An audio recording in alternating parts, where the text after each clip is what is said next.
শেহতীয়াভাৱে আঙুৰলতা ডেকাৰ এটা বক্তব্যক লৈ আঙুৰলতা ডেকাৰ এটা ভাষণক লৈ ক্ৰিয়া প্ৰতিক্ৰিয়া হৈছিল ৰাজ্যত আৰু সেই ভাষণটোৰ পিছত একাউণ্ট গৰম কৰা সেই বিষয়টো সন্দৰ্ভত আঙুৰলতা ডেকাই ফেচবুক লাইভৰ জৰিয়তে সকলো কথা অৱগত কৰিলে কি কৈছিল কি প্ৰসংগত কি কৈছিল সেই কথা অৱগত কৰিলে কোনে কেনেদৰে এই ব্যাখ্যা আগবঢ়ালে সেই সন্দৰ্ভতো ফেচবুক লাইভৰ জৰিয়তে আঙুৰলতা ডেকাই এই সন্দৰ্ভত মন্তব্য কৰে মোৰ জীৱনত কিছুমান এনেকুৱা সময়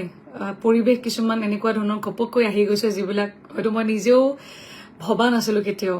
ৰাজনীতিত ইমান সক্ৰিয়তাৰে কাম কৰিম কেতিয়াও ভবা নাছিলো মোৰ ঘৰখনৰ পৰাতো মই ভাবিবলগীয়া তেনেকুৱা পৰিৱেশেই নাছিল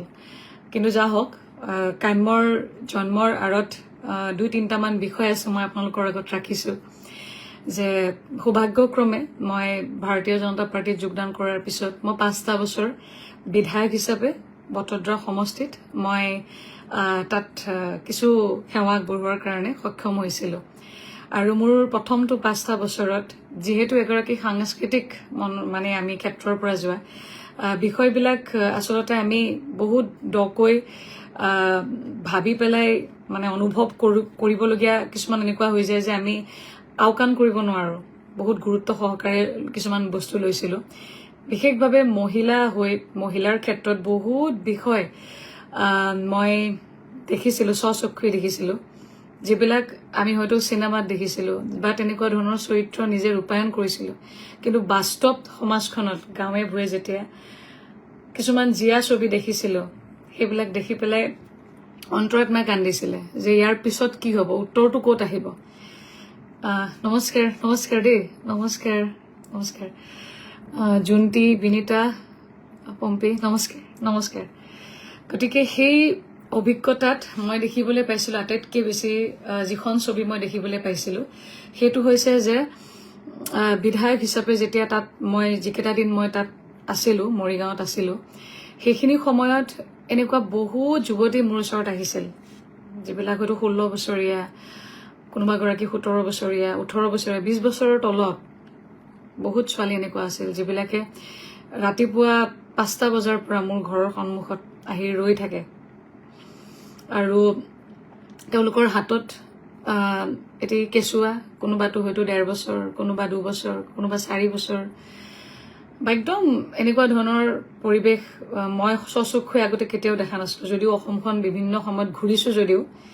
কিন্তু সমস্যা সমাধানৰ ক্ষেত্ৰত কিবা এটা মানে আশা বিচাৰি এনেকে একদম ডিৰেক্টলি মোৰ ওচৰত অহা এনেকুৱা ধৰণৰ অভিজ্ঞতা মোৰ সেই 5টা বছৰতে হৈছে বহুত আশালৈ তেওঁলোকে আহিছিল আৰু সেইখিনি সময়ত মই দেখিছিলোঁ যে সঁচা অৰ্থত আমাৰ গাঁওবিলাকত গাঁৱে ভূঞে থকা মহিলাবিলাক যুৱতীবিলাকৰ ক্ষেত্ৰত যিটো সমস্যা মই একদম স্বচক্ষুৰে দেখিছিলোঁ সেইটো হৈছিলে যে অতি কম সময়ত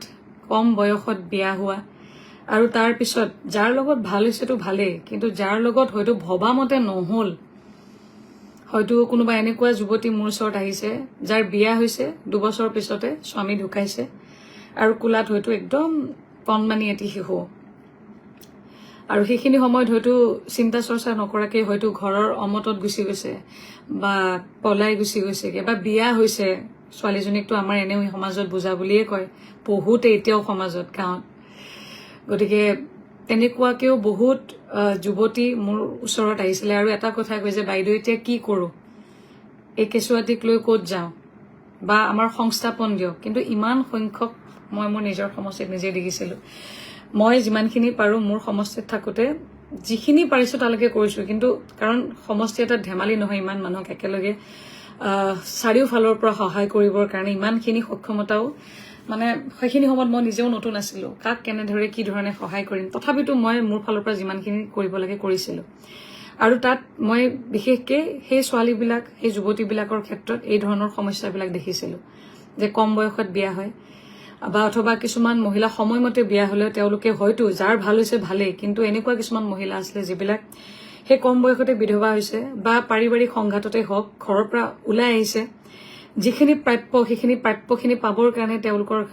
মানে আইনীভাৱে যুঁজিবৰ কাৰণে তেওঁলোকৰ হাতত মানে ধনৰ মানে পৰ্যাপ্ত পৰিমাণৰ ধনৰ অভাৱ আছিলে যাৰ কাৰণে তেওঁলোকৰ বিয়াত খুব আশা কৰি দিয়া ঘৰৰ ফালৰ পৰা দিয়া আচবাবখিনি বা ঘৰৰ পৰা বিয়াত দিয়া সেই বস্তুখিনি আনিবৰ কাৰণে তেওঁলোকৰ ওচৰত সক্ষমতা নাছিলে গতিকে এনেকুৱা ধৰণৰ বহুত সমস্যা দেখিছিলোঁ আৰু সেইখিনিৰ উপৰিও তাৰ উপৰিও মই সমষ্টিত বিধায়ক হৈ থাকোঁতে মই যিখিনি প্ৰত্যাহ্বান মই নিজৰ জীৱনত যিখিনি মুখামুখি হলো তাৰপিছত 2021 চনত হৰাৰ পিছৰ পৰা মোৰ জীৱনৰ বেলেগ এটা যাত্ৰা এটা আৰম্ভ হ'ল তাতেও মই যিখিনি প্ৰত্যাহ্বান নেওচি আজি ডেটলৈকে এতিয়ালৈকে শক্তিশালী ৰূপত প্ৰতিষ্ঠা লাভ কৰিলো এই গোটেইবিলাক দেখি বা বাহ্যিক সমাজখনতো দেখি এটা বস্তু মই অনুভৱ কৰিলো যে মহিলা এগৰাকীৰ ক্ষেত্ৰত পুৰুষতকৈ মহিলাগৰাকীৰ প্ৰত্যাহ্বান জীৱনত বহুত বেছি থাকে আৰু সেই প্ৰত্যাহ্বানখিনি নেওচি নিজৰ লক্ষ্যত উপনীত হ'বৰ কাৰণে আটাইতকৈ বেছি দৰকাৰ মানসিক শক্তি আত্মবিশ্বাস যাৰ কাৰণে হয়তো আজিও মই ইয়াতে আপোনালোকৰ সন্মুখত বহুতে ইয়াতে হয়তো বহুতে নহয় কিছু সংখ্যাই ক'ব বিচাৰে যে আঙুলতা অহংকাৰী নেকি আচলতে আত্মবিশ্বাসী আমি বহুতে মহিলাৰ সেই আত্মবিশ্বাসটোক অহংকাৰী ৰূপত প্ৰতিষ্ঠা কৰাব বিচাৰে মই আত্মবিশ্বাসী মই কাৰো ওচৰত নাকান্দো সেইকাৰণে চাগে ভাবে যে এই অহংকাৰী মই নাকান্দো কাৰো ওচৰত মোৰ আৱেগখিনি মই কেতিয়াও বিক্ৰী কৰিব নিবিচাৰো কাৰো আগত গতিকে এই বিভিন্ন ধৰণৰ বিষয়বিলাক চাই মই যোৱা কেইটামান দিনৰ আগত বহুত দিনে আগৰ এটা পৰিকল্পনা আছিল কাম্য গতিকে মই কাম্য নামটো দি মই কেইগৰাকীমান সতীৰ্থলৈ মই তেওঁলোকক এই বিষয়টো উপস্থাপন কৰিলো যে আমি উঠি অহা প্ৰজন্মখিনিক আমাৰ ক্ষেত্ৰত যি হৈ গৈছে বা কাৰোবাৰ ক্ষেত্ৰত যি হৈছে কিন্তু উঠি অহা প্ৰজন্মখিনিক আমি তেওঁলোকক শক্তিশালী কৰিব লাগিব কাৰণ যুৱতীসকল বৰ্তমান সময়ত আমি জানো যে একদম স্থিৰতাহীন এখন সমাজ এই মোবাইলটো এই ছ'চিয়েল মিডিয়াটো অথবা যি ধৰণৰ বস্তুবিলাক আমি চাই থাকো খুব আৱেগিক হৈ গৈছোগে আমি কিছুমান ক্ষেত্ৰত গতিকে এই যুৱতীসকলক আমি কৰবাত আমাৰ এই অনুষ্ঠানটোৰ জৰিয়তে শক্তিশালী কৰিব পাৰিম নেকি মানসিকভাৱে শাৰীৰিকভাৱে আমি শক্তিশালী কৰিব পাৰিম নেকি আত্মবিশ্বাস তেওঁলোকক গঢ়িব পাৰিম নেকি এই ধৰণৰ চিন্তা চৰ্চা কৰি আমি কাম্যখন আমি মঞ্চখন আমি সৃষ্টি কৰিলো আৰু কাম্যৰ জৰিয়তে প্ৰথমটো আমি মূলা গাভৰু শীৰ্ষক নাম দি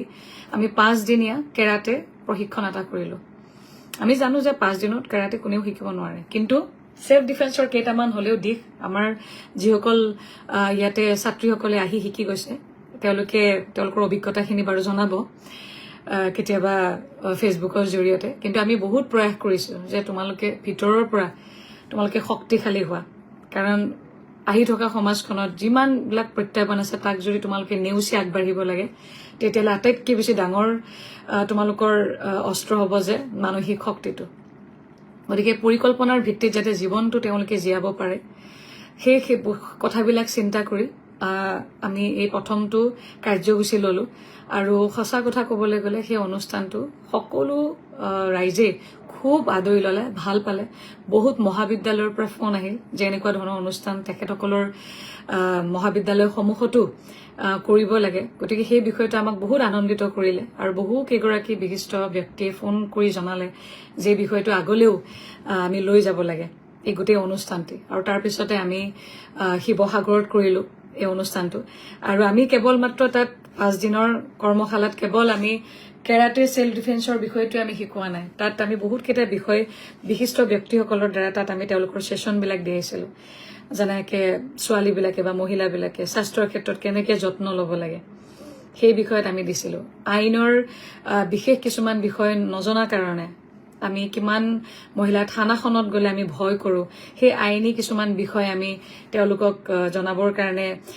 কিছুমান পৰিৱেশ তেওঁলোকৰ বিশিষ্ট ব্যক্তিসকলক লৈ গৈছিলোঁ যে কিছু তেওঁলোকৰ সম্যক আমি যাতে তেওঁলোকক জ্ঞান দিব পাৰোঁ সেই বিষয়ত আৰু কেইগৰাকীমান আমি মহিলা শক্তিশালী মহিলা যে আজিৰ দিনত সমাজখনত নিজকে বহুত প্ৰত্যাহ্বান নেওচি প্ৰতিষ্ঠা লাভ কৰিছে তেখেতসকলৰ কিছুমান জীৱনগাথা তেওঁলোকৰ লগত আমি খুব দাঙি ধৰিবলৈ যত্ন কৰিছিলোঁ গতিকে সেই অনুষ্ঠানত থকা আমাৰ ছাত্ৰীসকলে খুব ভাল অভিজ্ঞতা লৈ যোৱা বুলি মই ভাবিছোঁ মই নাজানো তেওঁলোকে কেতিয়াবা ক'ব তাৰপিছত আমি শিৱসাগৰত পাতিলোঁ শিৱসাগৰত আমাক নিমন্ত্ৰণ কৰিলে তাতো পাতিলোঁ আৰু তাতেও বহু সংখ্যক আমাৰ ছাত্ৰীসকলে তাত অংশগ্ৰহণ কৰিলে মই আমাৰ কাম্যৰ প্ৰত্যেকগৰাকী সদস্যক মই বহুত ধন্যবাদ জনাইছোঁ তেখেতসকলক মই এনেকৈ ধন্যবাদ জনাব পৰা নাছিলোঁ মই বহুত ধন্যবাদ জনাইছোঁ কাৰণ প্ৰথম চিন্তা এটা আৰু এই চিন্তাত প্ৰথম এখন মঞ্চ আৰু এইখিনি সময়ত বহুতে ভয় কৰি থাকে যে কেনেকুৱা হ'ব কি হ'ব অনুষ্ঠানটো আগতে কোনেও কৰা নাই গতিকে এই অনুষ্ঠানটো তেখেতসকলে আহি মোক সহায় সহযোগ কৰিলে, যিসকল বিশিষ্ট ব্যক্তিসকলে আহি পেলাই ইয়াত ছেছন দিয়ালে, আৰু বিশেষকৈ সদৌ অসম কেৰাটে সন্থাৰ সভাপতি প্ৰমুখ্যে সাধাৰণ সম্পাদক আৰু গোটেই টীমটোক বহুত বহুত ধন্যবাদ। ইমান কষ্ট কৰিলে আমাৰ ছাত্ৰীসকলক লৈ। আৰু এই গোটেই কাৰ্যক্ৰমটোত আমাৰ বিশেষভাৱে এটা কথাত গুৰুত্ব দিয়া হৈছিল যে অৰ্থনৈতিক স্বাৱলম্বিতা, যে যুৱতীসকলে যাতে তেওঁলোকে এতিয়াৰ পৰাই কলেজত পঢ়ি থকাৰ পৰাই যাতে সেই বিষয়টো গুৰুত্ব সহকাৰে লয়।